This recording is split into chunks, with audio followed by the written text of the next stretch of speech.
بشهر الصيام مرحب بشهر الصيام حيا به كل عام يسعد جميع الأنام بالخير والمغفرة شهر الصلاة والقيام والذكر والالتزام قرآننا يا كرام لا ينبغي نكره رمضان شهر الوئام شهر الود والسلام كلين في انسجام والناس مستبشره رحمة أكيد أوله في وسطه مغفرة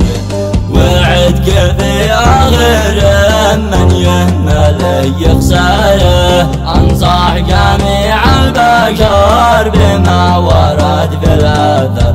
الله بالصوم أمر وللعباد يسره الصوم بالمختصر فيها الدروس والعبر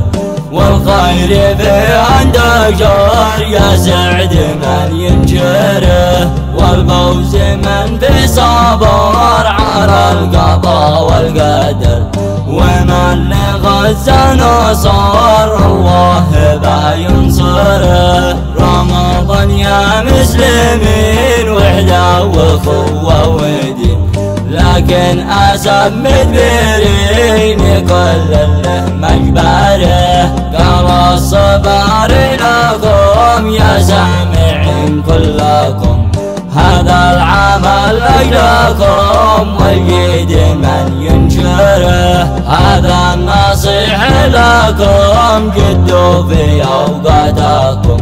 لا تبطلوا صومكم بالكذب والثرثرة وبالآخر ربكم أدعوه يغفر لكم